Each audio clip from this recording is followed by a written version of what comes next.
Lights, camera, action!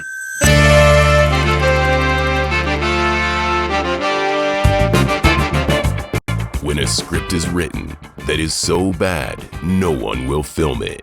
These brave podcasters will bring it to life just so they can mock it. This is Table Reads. So the movie's kaput, which means your script ain't worth the buffalo shit on a nickel. Table Reads with Shawn McBee, Jeff Lewis, and Joshua Baker. That's right, we have returned to you one more time for episode 129 of Table Reads. Goodbye, everyone. See ya never. It did sound like the last time. It's not the last time, no matter how much you all wish it were. You just caused like 20 accidents on the freeway. No matter how much the world outside burns to the ground, we're just gonna keep coming back and talking shit about scripts. Look, the whole world catches on fire, and it just helps us light this pile of scripts, really. That's it. We're going after the last piece that isn't on fire. Their creative spirit. And now if we can crush that, it's a complete... Jesus, Jeff. Yes, give in to the dark side. Oh, boy. Previously on Table Reads. Having recently escaped Tonawi, finally, our heroes end up engaging in a massive space dogfight with the evil Galactic Kingdom, because that doesn't sound dumb, and escaped in a way familiar to Star Wars fans by flying into a dangerous asteroid belt and surviving due to equal parts luck and the piloting skills of an effete protocol droid. When we left off, they were heading for one of the Forbidden Systems, which I believe was meant to feel very ominous. Fade in. And we are on scene 122. I went right to it on accident. Oh man, I did it on. I have two computers and one had the thing still up. We finally got it together here on the last episode of Table. Aft section, starship, space. Captain Valor was considerably shaken in the destruction of his laser turret. He is slightly dazed as Oxys straps him into a life pod with A2. You remember Justin Valor got sucked out into space? Remember he wouldn't leave his gun turret, and then it got blown up and he got sucked out into space. And they got him back somehow, I guess. I don't know. One of the greatest scenes in cinematic history. Guys, we haven't recorded in 2 weeks. I just want to fill you in. It has been a fortnight, and we are rusty. Fortnite. Not that Fortnite. You watch him. Make sure this pod gets off the ground, all right? Oh, sorry. I read two sentences. You watch him. Make sure this pod gets off, all right? A2 nods, and Oxys moves to the second life pod and straps himself in next to the princess. I bear, right? I think so. His feelings for you are dangerous. You should discourage him. She is surprised that Valor has any feeling for her, but keeps her emotions to herself. 123.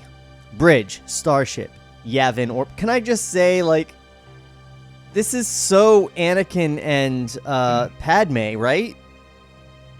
It's like so they're little like out of nowhere romance. Oh yeah, no, it was the one that we said was built off of like him hitting her and like just constant negging like from both of them. Yeah. And then we're just told that they love each other. Yeah, there's so much in this script that George is like, well, you know, I got discouraged from writing that, so I'm just gonna save it until I fund my own trilogy that no one else has to pay for. And then a bunch of whiny fucking millennials will love it, and everyone else will be like, what the fuck was that? And then I'll sell it for $7 billion and cry. Maybe we can read into this as like Lucas has intimacy issues. Like he can't write a good couple. The first good couple that he tried to write ended up being like brother and sister, and then he like fucked that right off and put her with a truck driver and then destroy that later. You know, I think editing the first Star Wars is why his wife divorced him. They're like us, honey. He's like, I want to be married anyway. Having to turn this shit into what we got on screen, it's too much for me, George. I can't carry you. Because you won't wear the Leia costume. I'm in love with Which, you. No. Which at that point was just a white sheet. Whoa! She didn't have the bikini yet. No, Shawn. Whoa, her dress is just a white drapey thing is what I meant. Yeah. I didn't mean that she was walking around like a clan member who left her hood at home. The princess from Clux Clanicus. Okay, let's get back into the reading. We got a YouTube comment that they wish I would stop interjecting with my thoughts so often. Fuck. Did we really? Yes, we did. Oh, no. Fuck that guy. Don't read it yourself, you little bitch. He said it makes him want to stop listening. So, you know what? Fuck the script. I'm just going to talk about my feelings the whole time. Yeah. Fuck it. I hate this podcast where they talk and then they say stuff. I thought this was an audio book, goddammit. We don't need that one guy. Screw you, one guy. Or lady. You little bitch. Fight me in the streets. Bridge, starship, Yavin orbit. Oh, Yavin! We got Yavin! Cool. That stayed. Yahtzee. It's the only name that he came up with for a planet that had like the right proportion of vowels to consonants that you could read it easily. You know how many games of Scrabble his production assistants had to go through to name all these fucking planets? Though I gotta say, if you're playing Scrabble and you want something to justify one of your bonkers words, get this script. Oh yeah. You will win at Scrabble. Yavin. The general is strapped into the life pod with the 2 micropacks containing the young princes. Oh yeah, the kids are in backpacks, I forgot. Backpack kids. Life support backpacks.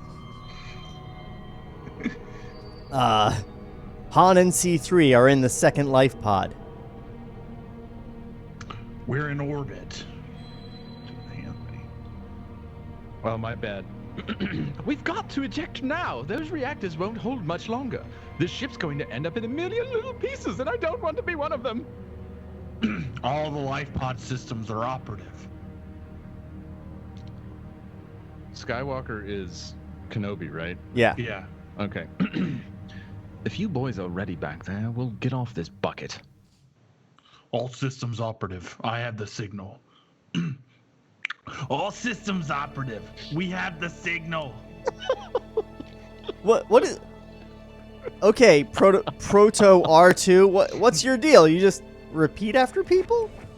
Well, he changed it. It's not I, it's we for the second reading.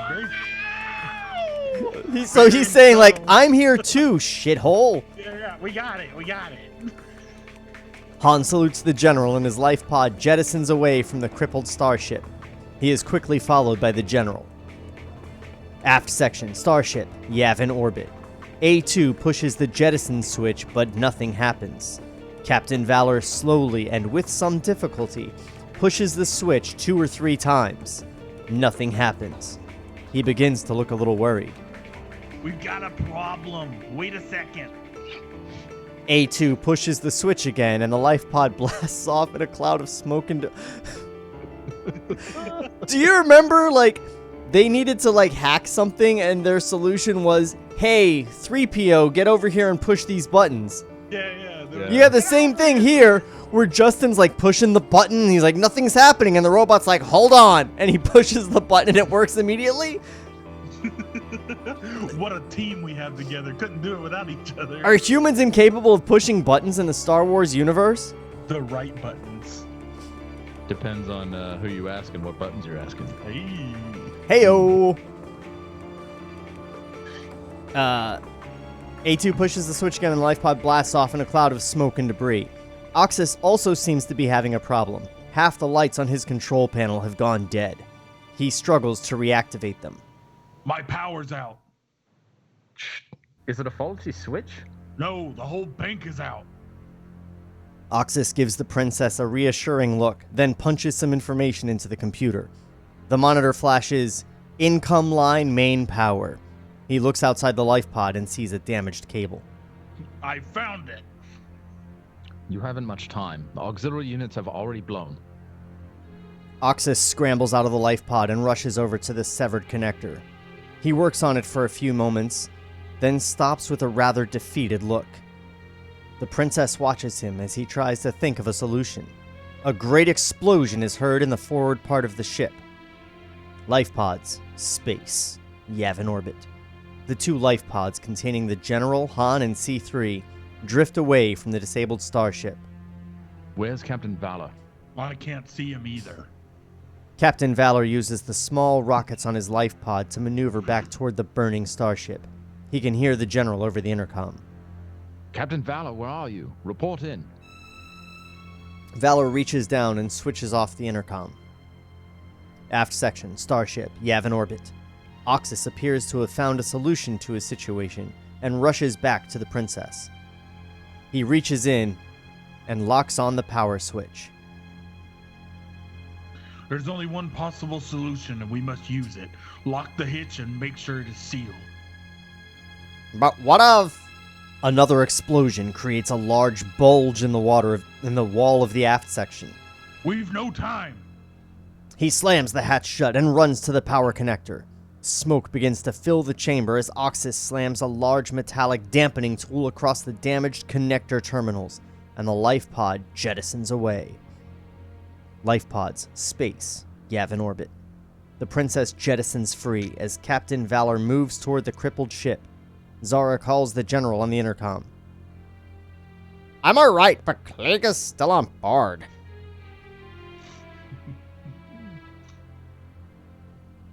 Skywalker. My bad. Captain Valor, stay out of there. With a rumble, the starship disappears in a spectacular explosion, sending debris in all directions. Oh, wait. Yeah! Valor stops his life pod and it starts to drift. He is weeping. Han and the General watch the remains of the explosion drift away. Captain Valor, stay near Zara. Use your beacon. Coordinate with us. Who was on that ship? I don't know. That ship? Didn't they just jettison off everybody we cared about? Did they? Think so. I'm wondering why Valor is weeping. Maybe he doesn't know that Zara and Oxus and... Well, then Skywalker's immediately like, stay near Zara. Oh, I don't know. Maybe just generally loss of life. He didn't cry when his dad committed suicide for a battery. He didn't die when his brother was killed and then blown up. Maybe those were casualties of war. But I loved that ship so much. Oh, I miss that ship, my porn. Bonkers. Valor's intercom is weak, and there is a great deal of static. The life pods drift toward the awesome blue-green Yavin surface. The General loses sight of the other life pods as they descend through the cloud cover. Captain, I'm losing your beacon. Send me a new signal. All he gets is static. The planet's surface rushes toward the falling life pods. Retro rockets automatically kick in and slow the pods. Two of the small craft break through the brown clouds and land in the dense, steaming jungles. The sky is just a strange light brown color? I thought it was blue-green from space.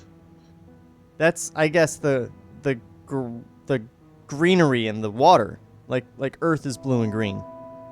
Oh. But when you get down there, the sky is bright. Did he run out of sky colors? He's like, okay, I used orange. I used green. Got those crayons. I used red. 2 moons, 4 moons. Or maybe he's like, This is a moon, and let's give the moon a moon. Like, Yavin represents all of the planets we've seen already, and so if you mix all the colors of their atmosphere together, then it's brown. It's brown. Black. You're fired, Jeff. Get out of my face. No, I did research. I got my crayons, and it's brown. When I get mad, I break them. Bunch of brown construction paper all over the fucking ceiling of the studio. It's like you're really there. I need butcher paper. Brown screen. I consulted with a scientist to ask them how brown clouds could happen, and they said it was mostly dietary. I don't know what that meant.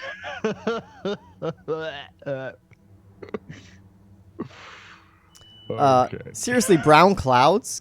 Come on, man. I've seen brown clouds. Have you?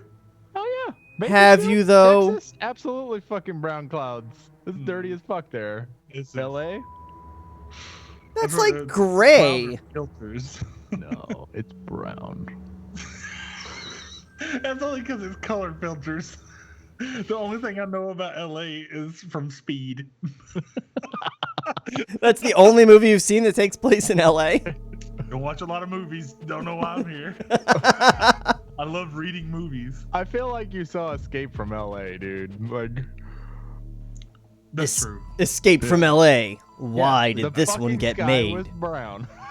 Honestly, Escape from LA should be a script on this podcast. It should not have been an actual movie that really happened to the world. I'm about to say I didn't watch the second one. I watched the documentary, the first one. That sounds Escape much from better. New York. See, what happened between Escape from New York and Escape from LA was John Carpenter went from being a name that you put on a poster because you want people to see the movie to a name that you put on the poster to warn people that this is the guy that made this one. Did that ever happen? Like John Carpenter's random. Vampires. This one has the Fat Baldwin. Come on! That looks good on a VHS cover. Well, he's dead now, right? John Carpenter? Yeah. I don't think so. I think he died. I know Wes Craven died. Yeah, he did. I'll show him. That's what he gets for being a legend. Oh, my internet's on my computer's weird. Anyway, carry on. Hey, at least you got video this time. Yeah! That's true. I have no idea. Brown color, that's right. Vine jungle, Yavin. The general's life pod crashes through the foliage until it comes to rest in the middle of a large, vine-covered tree. He grabs the 2 micropacks and climbs out of the life pod and onto a large moss-covered limb. Han and C3 run to the base of the huge tree.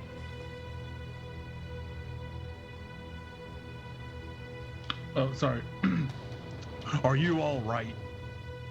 Fine. Any signal from Captain Valor? Nothing yet. I think they landed further south.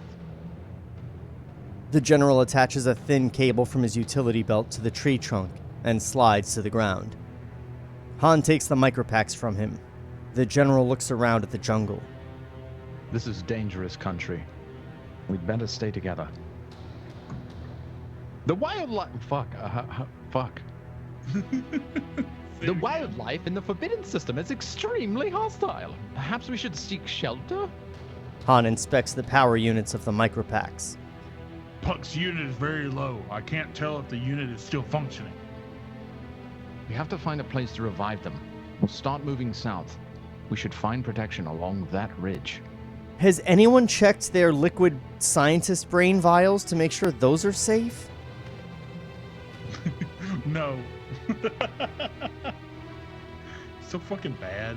I mean, you got 30 scientists, and you're just worried about this one kid? Come on.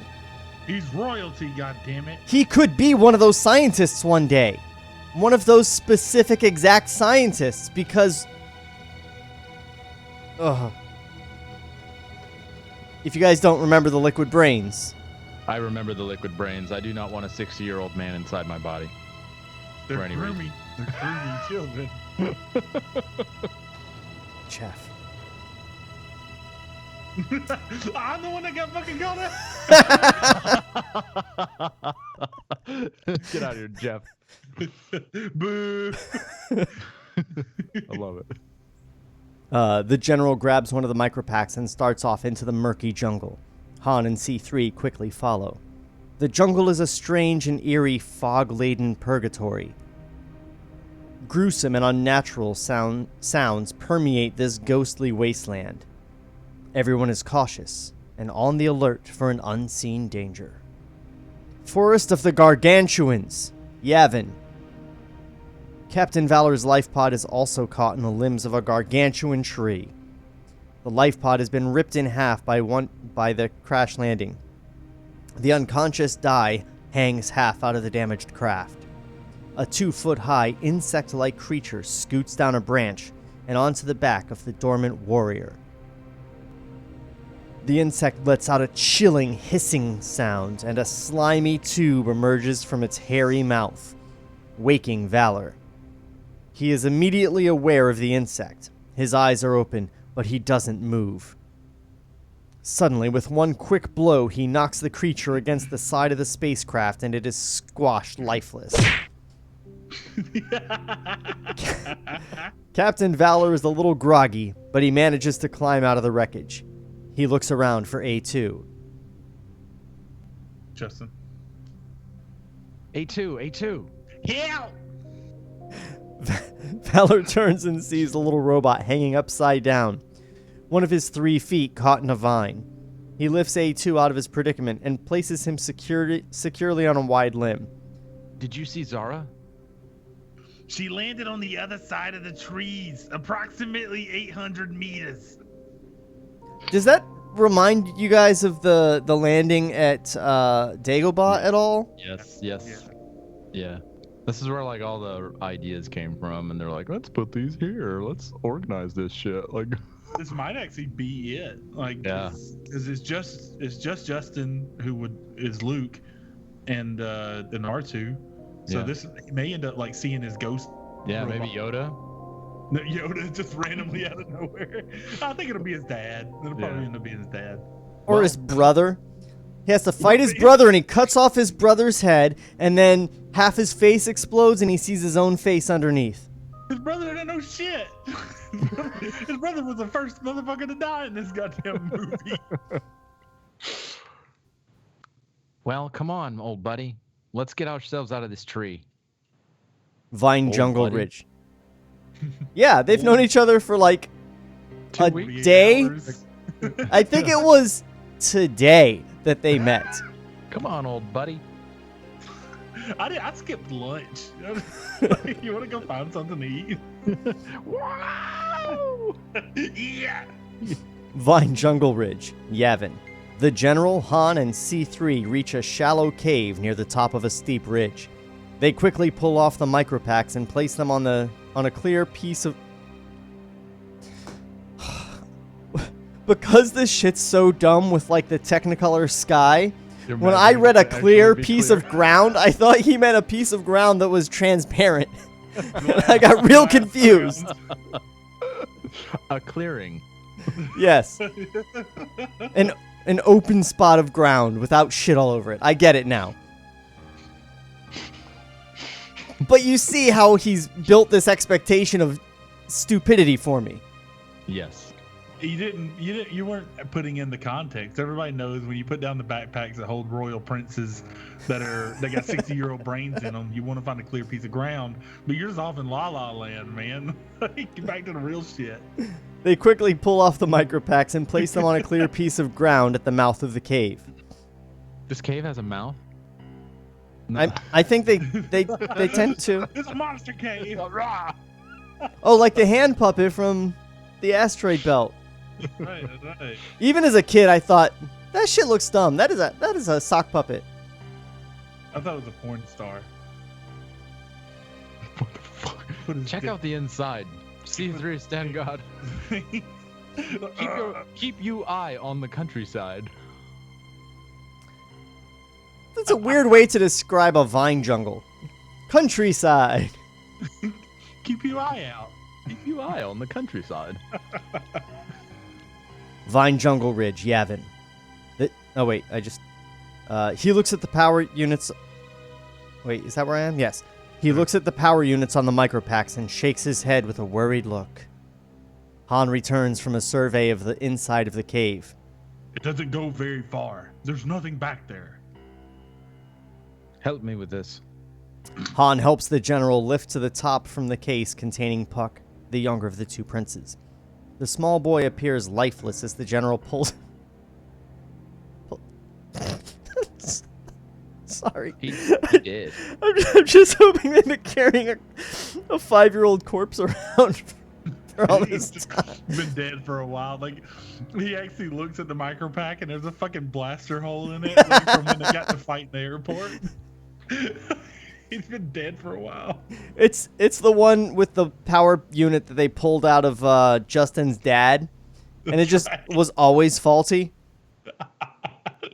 Or he pulled the wrong part of himself out. He just gave him the wrong battery, the reserve. Sorry. The small boy appears lifeless as the general pulls him from his encasement and rests him on the cave floor. Han pulls a small respirator out of the micropacks and places it over the boy's nose. The general attaches 2 electrodes to his heart. He doesn't look good. The little prince begins to turn blue. The general grows tense. Puck starts to regain consciousness, but begins coughing and choking, then goes limp again. The general quickly props Puck's mouth open with a small plastic rod and checks the reading on his power pack. We need more power. Tap off OTOIOS unit quickly. Yeah. Oeta's unit. Where do you go? Oetas? Oh, okay. That's the name of the other kid. Yeah. He then places Puck's arms behind his back and starts pressing on his chest with sharp, rhythmic movements. Han attaches new electrodes to the boy's heart. Puck again comes to, choking and coughing. Finally, he begins to cry. The general takes the plastic tube from Puck's mouth and tenderly pats him on the back. Let's get Oeda out of here. He shouldn't be a problem. Forest of the Gargantuans, Yavin. Valor slams closed the hatch of Princess Zara's life pod. In the distance, the subhuman cries of lonesome tree beasts cut through the forest murmur. There's a bunch of incel fucking gorillas.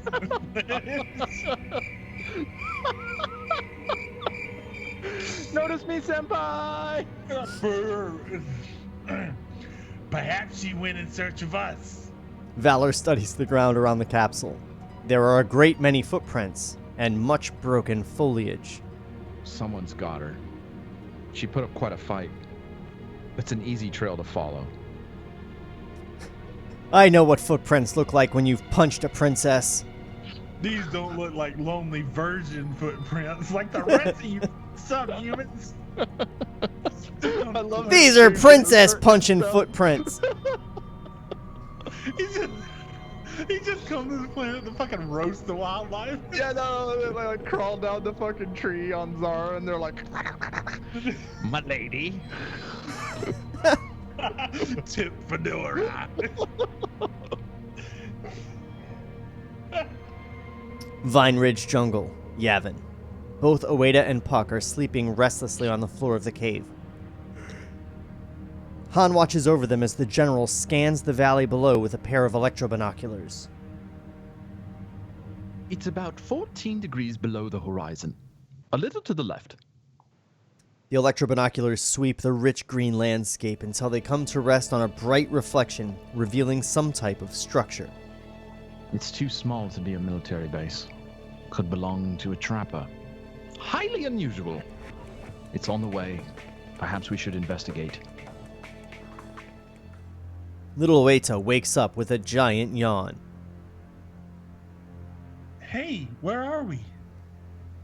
That was a good little kid voice. Thank you. Appreciate it, mister. Forest of the Gargantuans, Yavin. The gargantuan trees are shrouded in mist, and the ominous sounds of unearthly creatures fill the air. Captain Valor moves quietly and cautiously, followed by A2, who inadvertently makes a loud clicking sound.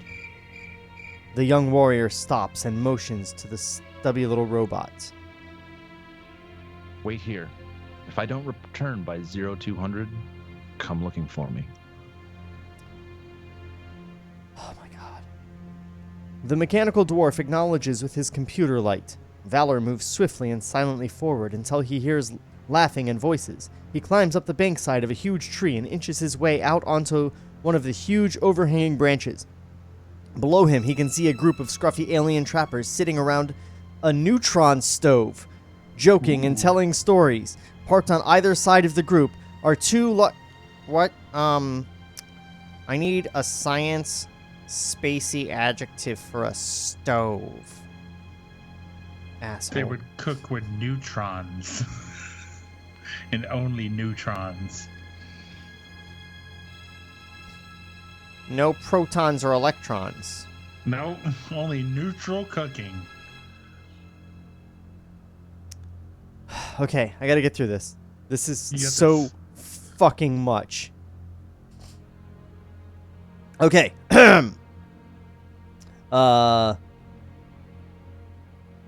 Parts on either side of the group are two large tank-like jungle crawlers. Behind the crawlers, 5 JAWAS, huge gray and furry beasts, you know, JAWAS, hang upside down in a tree. Occasionally, they thrash about in great anger and frustration. The trappers speak in a strange language, and although they appear slightly human, they are slimy, deformed, hideous-looking creatures. They're slimy and furry? Wait, where was the furry part? Oh. 2 large tank-like jungle crawlers. Behind the crawlers, 5 JAWAS, huge gray and furry beasts, hang upside down in a tree. Oh, there's the trappers, and then the JAWAS are hanging in the tree. Yeah. Okay. The trappers speak in a strange language, and although they appear slightly human, they are slimy, deformed, hideous-looking creatures. 2 of the trappers yell at each other in a friendly argument. 1 shirtless creature goes into a crawler, and the remaining 8 laugh hysterically. Captain Valor moves further out onto the limb to get a better view. A couple of pieces of bark break loose and float 100 feet to the ground. The trappers fail to notice. Moments later, the shirtless trapper emerges from the crawler with the princess held unconscious and half naked over his head. Valor's rage knows no bounds. With a terrifying die war cry, the young captain jumps from the tree, sails over 100 feet, and with great agility lands in the middle of the startled trappers in one continuous rapid motion. He ignites his laser sword and cuts down 3 of the vile creatures. Why? The shirtless trappers, because this is Anakin and the Sand People. But they didn't do anything. She's half naked. They've clearly been taking turns raping her since she landed. Oh, wait, they're not even there. It's not even them.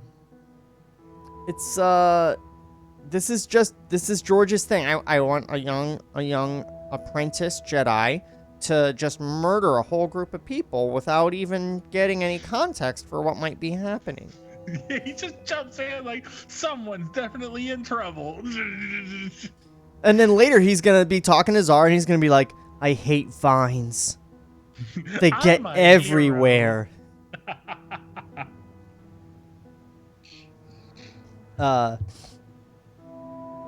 He ignites his laser sword, blah, blah, blah. The shirtless trapper swings the princess over his shoulder and runs back into the huge jungle crawler. 2 other trappers reach for their pistols, but the die has killed them before their weapons can clear leather.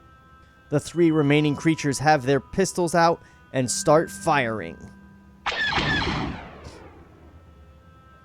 Explosions erupt all around Valor. 1 blast hits the branch holding the JAWAS, and they collapse with a loud screech in a heap. 1 of the trappers is caught in the crossfire and is blown apart.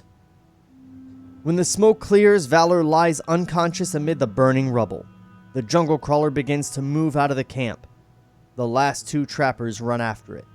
1 is able to jump on board, but the second trapper runs too close to the now freed JAWAS. Boma, one of the furry giants, grabs him and snaps him in 2. like a stick of wood. The jungle crawler disappears in the forest mist. The 8-foot boma, who resembles a huge gray bush baby with fierce baboon-like fangs, struggles to free his companions. Valor remains semi-conscious and attempts to get up, only to groan and collapse back into unconsciousness. The JAWAS gather around him and poke him a couple of times to see if he is still alive. They squawk and jabber, apparently in some kind of argument. Finally, Juan, the largest of the JAWAS, picks up Valor and puts him over his shoulder. The group disappears into the jungle foliage. Table Reads will return after this brief word from our sponsors. What's up, docs and docettes? Trevor Thompson, the self-appointed Looney Tunes critic here, and if you like old cartoons and watching online reviewers dissect them, then you probably said the same thing I did about 2 years ago. Hey, what the fuck? Here, watch your language, bud. Every Saturday morning, I do a brand new commentary of a Warner Brothers short. All throughout the month, I do video essays examining the history of these cartoons. Catch my videos on youtube.com/FerrisWheelhouse2, or just use the hashtag Looney Tunes Critic. And now, here's Eric Bauza, the new voice of Bugs Bunny. You've been listening to the Looney Tunes Critic. Ain't he a stinker? Lights, camera, action. So the movie's kaput, which means your script ain't worth the buffalo shit on a nickel. Now, back to Table Reads. Guys, I think that we are on track to finish this script tonight, which would be not this episode, but the next one. Nice. Oh, shit. Which we really need to do, because if this thing goes more than 8 episodes, George Lucas wins, and I am not prepared for that. He ain't never won nothing. He'll never beat me. I've just went and seen every Star Wars movie and gave him my money. Every single time ever. But he won't beat me again. Not for a 10th time, goddammit. George has gotten so much of my goddamn money. So much. I mean, I don't even want to talk. Like, I worked at Target in the toy department back in, like, 99, I think. And honestly, I was just working there in exchange for Star Wars toys, basically. Oh, the bartering system. I love it. That's funny. I mean, they gave me a paycheck. I just gave it right back. It's like working at a liquor store. That's like working as a drug dealer. Wait. It's like working in a whorehouse. Wait. Yeah. We're going through all the vices, right? Working at a whorehouse. Or whores are the exact same thing as Star Wars toys, is what I'm saying. Yeah, but in the scenario, you want to be a part of the vice. I don't think being the vice is the thing. Oh no, I don't mean like. I wish I was cocaine. Are there whorehouses that have men and women? Someone's got to clean up and shit. They're not doing their own laundry. Oh, okay. You're like doing the laundry. Yeah, or the maintenance guy, you know. This is great. I just clean up jizz all day. Other guy, I just know a bunch of people having a good time. Jeff. Yeah, they're just, they do the fucking, I do the cleaning. Jeff, did you never realize that whorehouses need to have the air conditioning fixed? Boy, did I not, but I know what I'm doing on Monday. Gonna make a few calls. Condition her air. Got her. Fade in. Treehouse, Forest of the Gargantuans, Yavin. Han and C3 carry the 2 little boys on their shoulders. The general stops on the edge of a clearing and motions for the others to be still. Oeda turns around and signals his little brother to be quiet. On the opposite side of the clearing, a small metal structure is attached to one of the huge trees. It is a small, weather-beaten hut of futuristic design. It's a future hut! It's a hut, but it's futuristic. Like 1962. It's a straw hut made out of carbon fiber. Instead of a straw thatched roof, it's all car aerials. I just want nothing but LEDs lining the walls. It appears deserted. The general cautiously approaches the structure. Howdy, stranger. What can I offer you? The general spins around and sees Hu Tho, an aged and scruffy-looking anthropologist. Who's scruffy-looking? Sorry, I had to say who's scruffy-looking. Hu Tho. It's Hudo. I think it's Hudo. I'm gonna say though because it's funnier. Yeah. Who though? I'm Hudo of Bastille. Who though? Hudo. Me. That's what I said. Me. THO. I don't know about that though. So, You're who though? I just told you.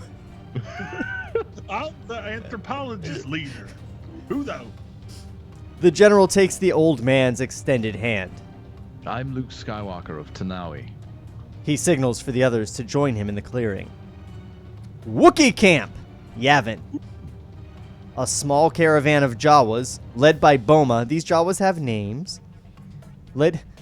Okay, I just gotta say, here's another two instances in Star Wars of, probably for budget reasons, large creatures becoming small creatures.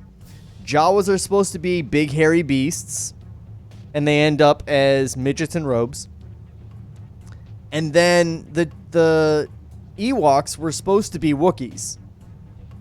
But small people are cheaper, or they needed less fur or something. Yeah, I don't know. Cheaper costumes, like, because you can get like children's costumes for most of the Ewoks and the Jawas. I want to be the producer that went to George and went, okay, George, you can have 6 Wookiees, or hear me out, 36 killer teddy bears. Well, because he was able to cast them cheaper, right? Wasn't there only like 2 adult Ewoks and the rest were just children running around? They were little person children. Like, Warwick Davis was a little person and a child. He was like 9 years old. Oh shit! I thought he was older than that. Okay. No, he was a little kid the first time he played Wicket. Oh, okay. Interesting. I did not know. Yep. Yeah, so I guess they were like, well, there are 6 actors over 7 feet in the United Kingdom. But for reasons unknown, just a whole village of little people. You're spoiled for choice. And they all have their own teddy bear outfits for some reason. This is already called Yavin. Where there were not any Jawas or Ewoks or Wookiees. Well, we were on Yavin 4, though. Yes, which I don't know if that's the 4th planet in the Yavin system or the 4th moon of the planet Yavin. Who knows but this guy who doesn't know? It's not me. All I know is that shit was in the way of the Death Star. And nobody on the Death Star thought, why don't we just blow up the planet that's blocking the moon? And then we can shoot the moon. If a moon didn't have its planet, wouldn't it just kind of, like, fall apart, right? It would just go AWOL, right? Just like fuck off and like get sucked in with sun or something like. Yeah, but I mean that's long term. When the people you're trying to kill have spaceships, that's not really a tactic you can depend on.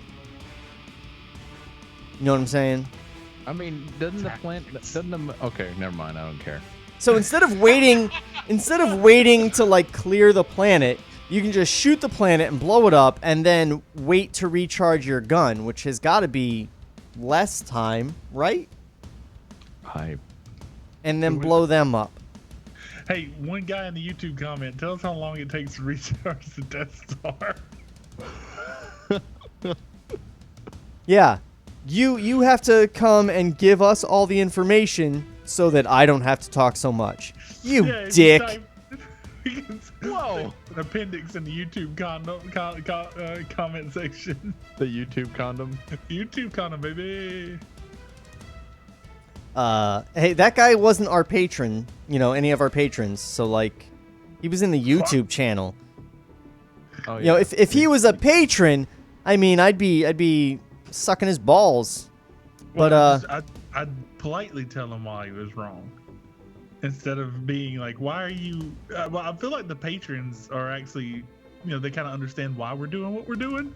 Like, it's not an audio book; it's like a dissection of this shit that didn't get made, and that's being like, this is why it probably didn't get fucking made. Yeah, who wants a straightforward reading of this? It's garbage. That's the point. They didn't even want to put this on film, let alone like a podcast, like an audio book. You got to buy off fucking Amazon. And when they're good, they pretty much are straightforward readings, like Preacher by John August. Yeah, that's true. Because if it's good, we don't have shit to make fun of. This shit's dumb. Gladiator. Gladiator 2, baby. Script. Look, Gladiator 2 was good in its own way, but not in a way that kept us from fucking talking. The part where it ended, that was good. We make them better, though. Like, we make them into, like, what... Because we don't always try to make them, like, a professional version of whatever it was trying to be. I know for sure, like, I'd rather embrace the fucking strangeness and the weird. A lot of the times I think it just doesn't go far enough. Yeah. Like, it's the parts that I make fun of, because they write this really dumb thing, and I'm like, yeah, but if you wrote it dumber, it would make sense. Yeah, it starts to transcend its dumbness when it becomes, like the Indiana Jones we read. Like, let me, so if we're going to finish this up, we're going to need to decide on our next script. And here's one that I don't know whether we should do or not at all. But I have Robert Smiegel's Green Lantern script that would have starred Jack Black. Oh shit! That's a long time ago. Yeah, let's do that one. but that's meant to be funny and dumb. So I don't know if it fits. You know what I mean? Right. We're reading a comedy at that point. I mean, this is the guy that created the ambiguously gay duo and Triumph the Insult Comic Dog. Yeah. Oh no, we can't read that. Not on here. We can't do better than that guy. Yeah, we'd have to really focus on timing that entire fucking script. Right. Yeah. And we'd have to read a little bit ahead almost the whole time for it to make any sense. Like, we would just end up feeling like assholes. Like, wow, that's really funny. Ha ha ha ha ha. Like, right. Reading a joke is fucking great as long as it's a meme, right? Like, and I'm sure the quality of the script isn't the reason that movie didn't get made. It has to be like DC was like, no, we want to like a fucking legit superhero movie because we're not. Yeah, we don't. We're not ready to be experimental yet. And then they made the fucking Green Lantern anyway. Suck. Yeah. I can't. We don't talk about that though. On our next table reads, I'd love to read the transcript from Dave Chappelle's "Killing Them Softly." Let's see if any of the jokes still fucking fly. Right. Yeah. If any of those land real good, right? Yeah. Like dry reading them. Yeah, then we're gonna have a whole bunch of comments on YouTube. Oh my god, we should do a podcast where we just read transcripts of like Trump's rambling, like off the cuff comments. Right. Like if it was a map, it would be like, I don't know, some 90-year-old woman lost driving around a jungle or something. I don't know.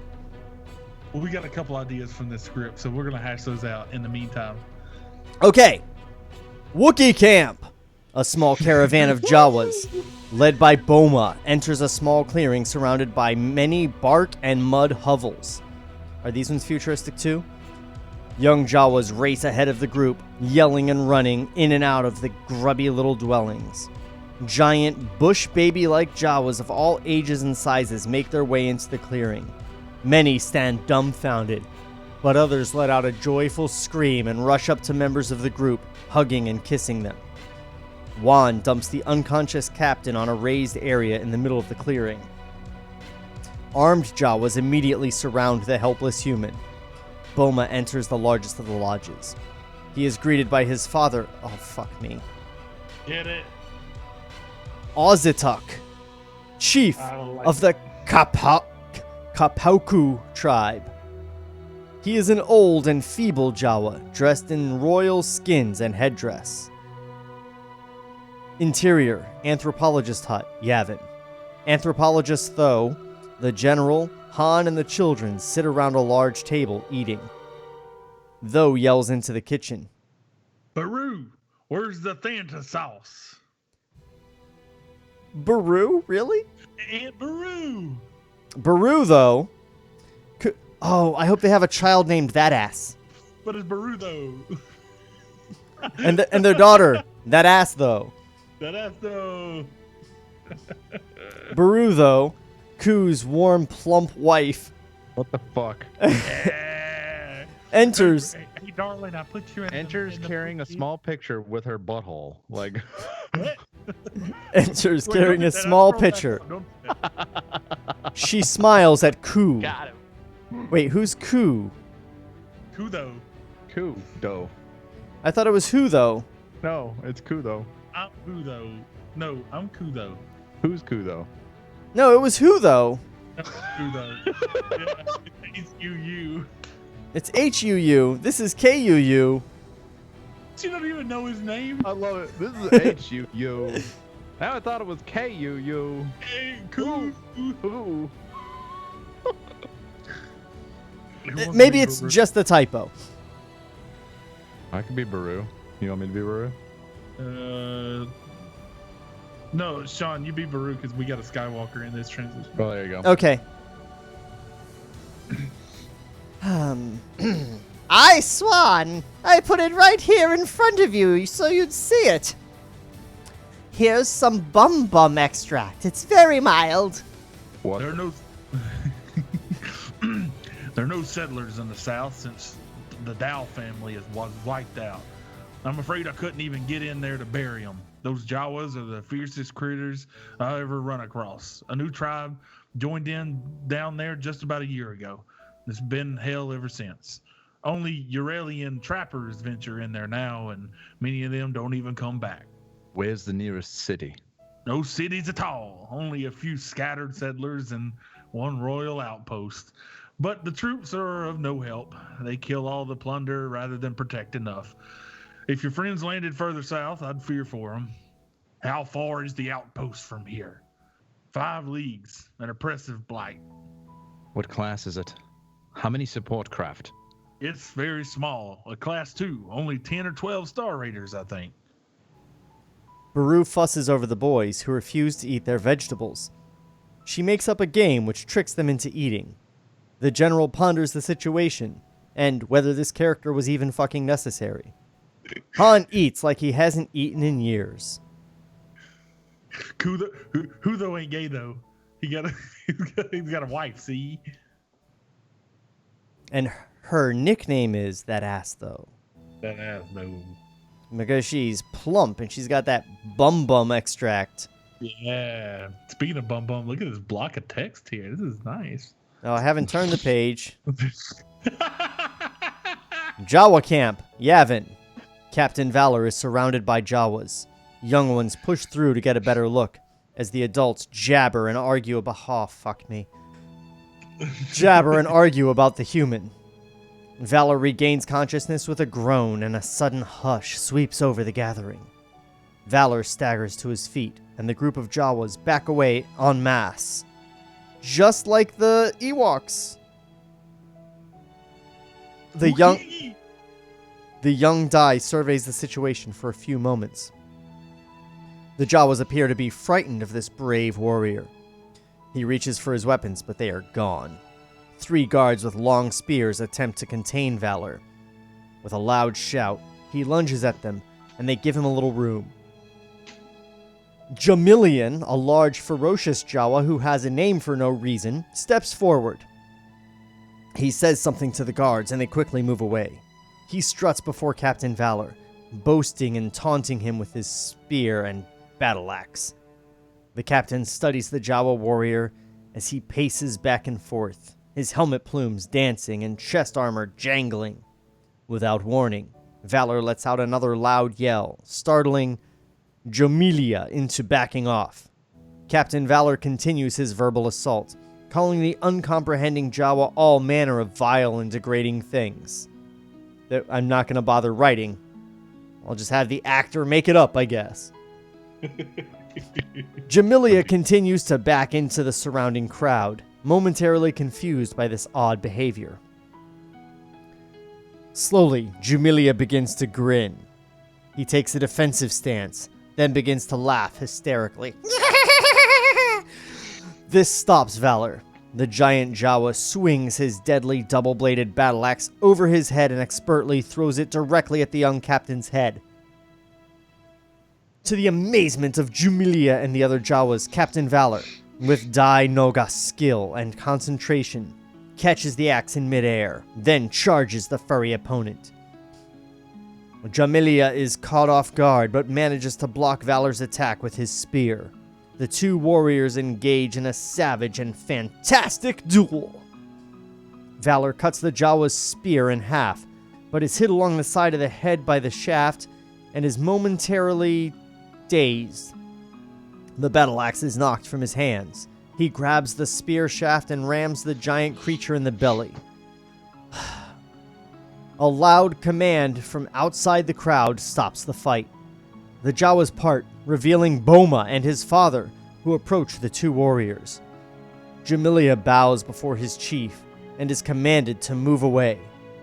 Boma speaks to Valor. The captain doesn't understand, but welcomes the chance to catch his breath. Boma then presents his father, who steps forward and bows before the mighty Dai. Boma bows also, as the crowd of Jawas chatter in disbelief. Yup, yup, yup, yup. When the chief and his sons rise, Valor bows before them. This pleases the Jawas, and they screech and cheer. I didn't mean yub yub, I meant, it's your back, it's your back! Or whatever the fuck Jawas say. His punishment for killing a bunch of them was to come back to their village and attempt to kill another one. No, he killed the trappers, which freed the Jawas who had been trapping them. So his reward for freeing them from captivity was to take him and point a bunch of weapons at him. And then throw an axe at him. Thank you for my freedom! Axe throw! Are you worthy of saving me?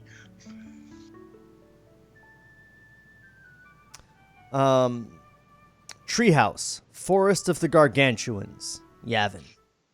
Mr. and Mrs. Tho stand on the balcony of their treehouse with C3 and the two little princes, Oeta and Puck. Han and the general emerge with large survival backpacks and multiple laser weapons. Skywalker. We'll call for you when we've found them. Your orders are quite clear. The boys will be quite safe. I have decided that we shall stay here. Don't worry. The patrols never come out this far. We'll take good care of the boys. Your kindness will surely be rewarded. Just be careful out there. Wait. Is he leaving the princes with them, like, indefinitely? Like, fuck the Chrome companies. You guys stay with these anthropologists we found in this futuristic hut. I have to go look for people that I'm not sure if they're alive or where they are. So maybe it's just like, watch the kids while I go look for my friends. I guess. That makes more sense. So that's probably not it.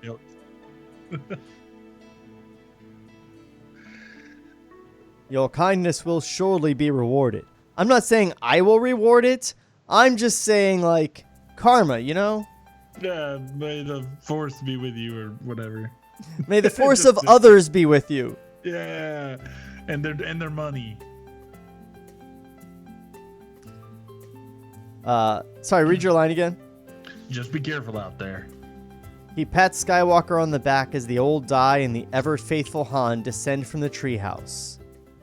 At the base of the huge tree, the warriors climb aboard two small rocket-powered platforms. We're pretty old. I hope they'll be all right. Out here, they're a wonderment. C3 and the kids wave as the gel sticks start with a whine. They idle about 5 feet above the ground. Good hunting. May the force of others be with you. Han and the general wave as they ride off into the foreboding Yavin sunset. Jawa Camp, Yavin, night. A beautiful but frenzied fire festival is underway. Jawas perform the Waita Tar dance and yodel in a barking fashion around a large fire. The female Jawas arrive, carrying torches and move in a circle around the males. The giant creatures are too involved to notice little A2 making his way around the dancers. The stubby robot stops near one of the mud huts and looks around. He then wobbles off toward the large chief's quarters and enters. Dissolve. Ooh. Jawa. I'm sure what he meant was cheesy, outdated wipe. Yeah, you gotta wipe across the screen. Jawa Camp, Yavin, morning. A2 exits the chief's hut and looks around. It is a quiet gray morning. A low mist hangs over the now deserted clearing. He turns and signals back into the hut. Captain Valor cautiously emerges from the mud house. He wears a crude backpack and carries a large battle axe. They start across the clearing. Suddenly, out of nowhere, Boma is standing before them. He says nothing, but scratches his head and then circles around Captain Valor. We're leaving. We must go. Stand away. The huge Jawa kneels and bows down in front of the young Dai. Valor looks down and smiles. Rise, my friend. We will meet again. Valor walks toward the jungle, and Boma scurries ahead of him and bows down once more. What does he want? Valor shakes his head and rubs his several days' growth of beard. He leans down toward Boma. Stand up so we can talk properly. Boma jabbers in a questioning fashion. He's gonna have to fuck this Wookiee. I am grateful to you and your people, but I must go. I wish you understood me. I would make things go so much easier. Go! Go! Now it's the end of Harry and the Hendersons. I'm not gonna fuck you. I don't remember that line from Harry and the Hendersons. It was my favorite. PG-13s used to be so much better. Valor turns away and begins to walk toward the jungle again. Boma gets to his feet and runs after the Dai, following a few paces behind. Valor notices the Jawa following them and shakes his head. Forest of the Gargantuans. Trapper site? Yavin. The bodies of the killed trappers are covered with rat-sized insects. Ugh. Or just rats. A laser explosion erupts in the middle of the slimy creatures and they scamper into the underbrush. Han and the general turn over one of the dead trappers. They ran into something. It's strange. They left their dead. Something... The constant cacophony of the jungle creatures suddenly stops. The two warriors scan the jungle for possible danger. Han draws his laser pistol. The cacophony starts again as the general ignites his laser sword. 2 or 3 moving away from the east. He listens more closely for a few moments. It's A2. Captain Valor and A2 break out of the dark foliage into the clearing. He waves to Han and the general. A2 waddles a few paces behind. Boma sees the humans and stops at the edge of the jungle. He watches as Captain Valor and the general carry on an animated conversation. Han sees the Jawa lurking in the shadows. You were followed. He wouldn't stay. He's the one I saved. Han calls out to Boma in the Jawa's own language, and the huge lumbering creature approaches the group. Oh yeah, Han's a giant green hairy creature also. I forgot. Han and the Jawa talk for a few moments, then embrace as if they were old friends. Captain Valor is surprised. This is Boma, son of Azuita, prince of the Sawas, a very powerful tribe. It seems they've made you a god. The general smiles. Captain Valor is embarrassed. Vine Jungle Ridge. Yavin. Captain Valor joins the general on a ridge overlooking the royal outpost of Mavasi. All that can be seen of the fortress is a lone guard standing on a small pedestal jutting out above the dense jungle. Like on Yavin, when they're landing and the guy's like, got a little speed gun. The trail leads directly to the outpost. Patrols are probably out looking for us by now. Finding her in there isn't going to be easy. Getting in there is going to be impossible. But we could sure use those starships. Captain Valor spots something moving in the jungle. He scans the area with his electro-laser binoculars. He just added that word. Electro-laser neuron binoculars. This isn't that model. It's just regulars. Multiple electro binoculars. Something's going on down there. Han! Han moves up next to Valor, followed closely by Boma. Your eyes are better than mine. What do you make of that? They look like JAWAS. Hundreds of them. Han turns and speaks to Boma, gesturing toward the movement far below in the jungle. Apparently it's a siege. They've been harassing the outpost for almost 2 years. Have they ever tried to take the fortress? Han relays this to Boma. He says they've made several assaults, but they're no match for the weapons. It's only a Class 3 fortress. Maybe they just need a little help. Is this Helm's Deep now? No, this is the battle from Jedi. Yeah, they just stopped just to take this shit over for no reason. There's no strategic advantage to this side quest. And we're almost done with this fucking script. Oh, page 99. Oh, I'm getting excited now. They're setting up like a whole conflict, like a whole fucking thing, and there's no reason for it to. Are we about to get a fucking Yojimbo montage where he like trains the fucking Ewoks on how to like be better soldiers and shit like that? That's very funny. As evidenced by your tone. That's very funny. So fucking funny. I also love that we've completely forgotten about the evil galactic kingdom at this point. Yep. Like we keep doing this stupid shit. That's just this is like if they got down to Endor and it had nothing to do with the Empire at all. Yes, they got down to Endor and were like, okay, all these Ewoks are trying to take over this castle. Let's just help them out. Luke's just hanging from the underside of Cloud City and Empire Strikes Back. He's like, she's like, sorry, I was helping these guys start a grocery store on their planet. Yeah, what the fuck? I'll be over there in a minute. But no, it's a co-op. It's only organic. There are no meat products. Luke, you're gonna love it. I'm talking 2 thumbs up. And he's like, I can't do that right now. I only got 1 thumb unless you want to go look down there in the wreckage. Help!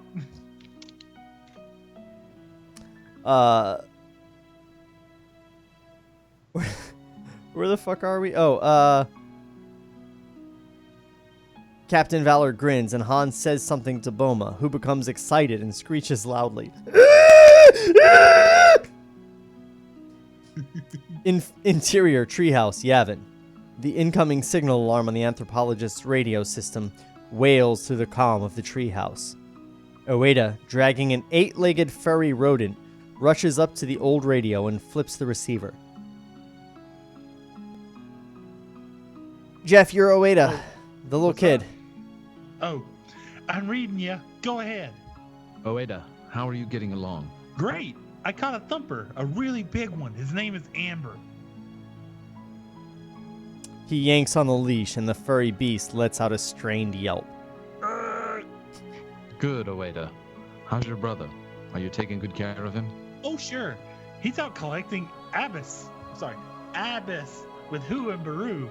I'm in charge here. Did you find Zara? Not yet. We'll be away for a while. You too, though. Until we return. You mind, though? You mind though. You mind though until we return. May the force of others be with you. All right, take care. C3, he's like his whole planet didn't get blown up. From his perspective, literally like 20 minutes ago. The whole reason they're here is to get the princess somewhere else. They're just like, fuck off. Now that baggage is unloaded, we can do other cool shit now. You want to try to drink one of these brains? I want to fuck this bear.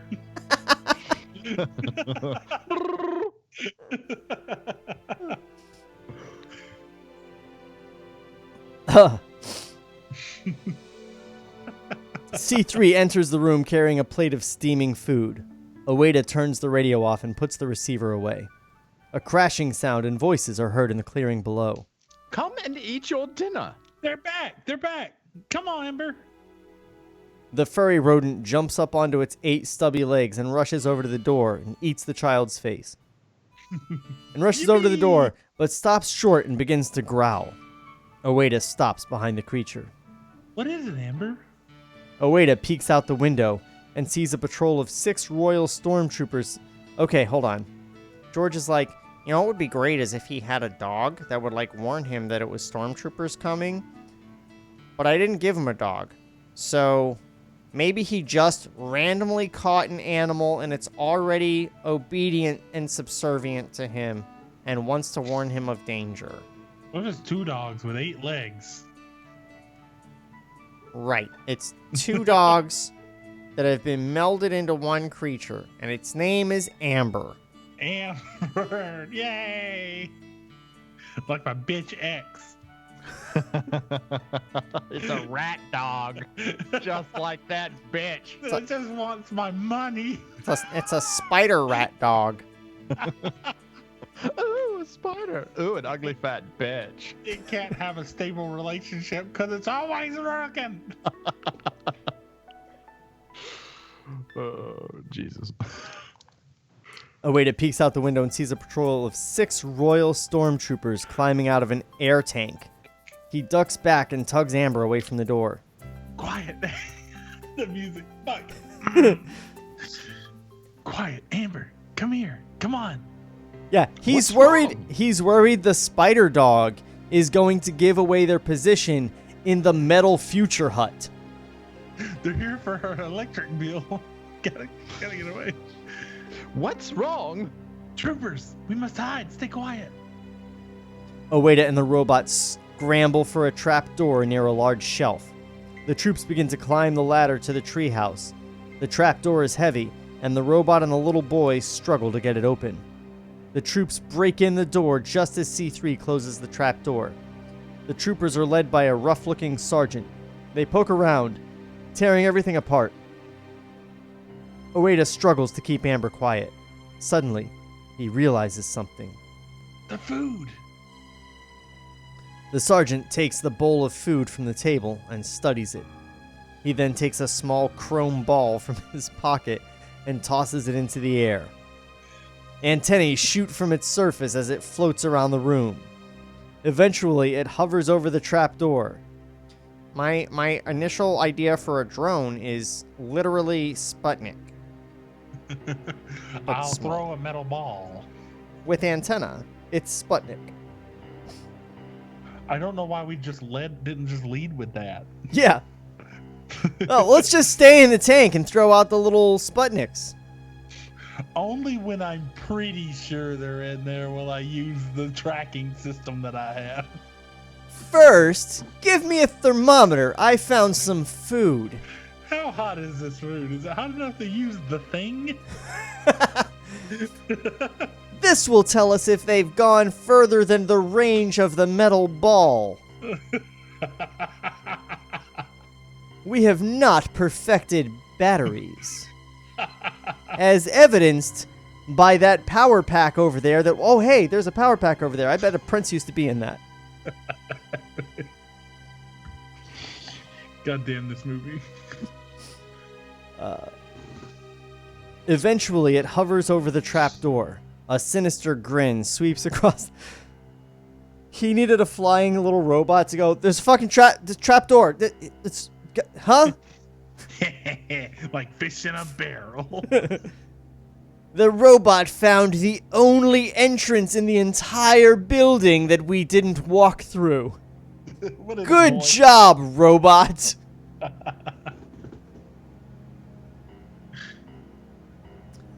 A sinister grin sweeps across the sergeant's face as he moves over to the trap door and puts the chrome ball back into his pocket.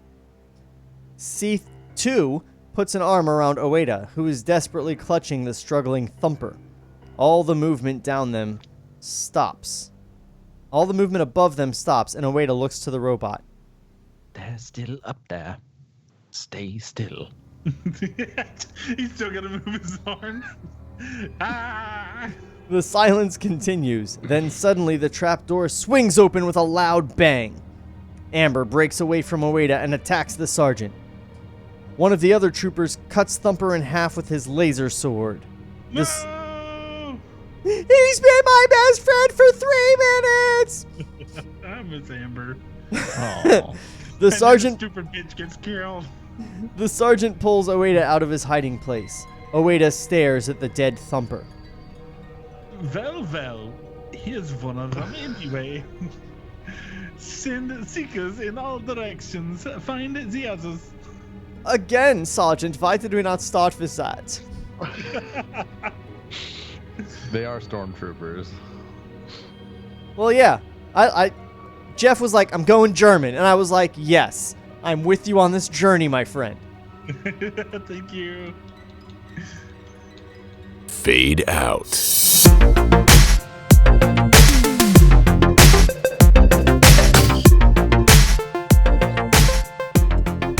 Giving you motherfuckers a cliffhanger is what we're doing.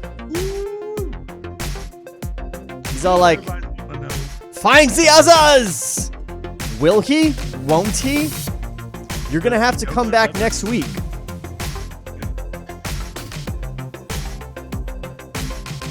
This fucking sucks.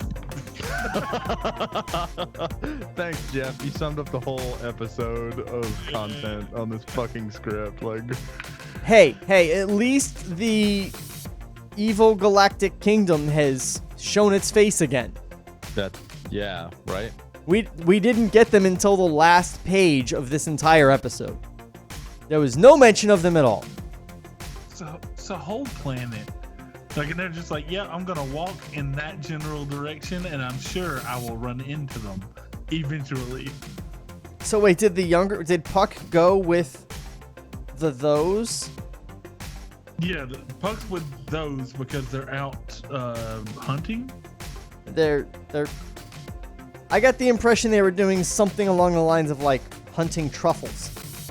No, he's out collecting Abyss with Who and BERU. Yeah, in my mind it was like digging up truffles. I don't know. All right.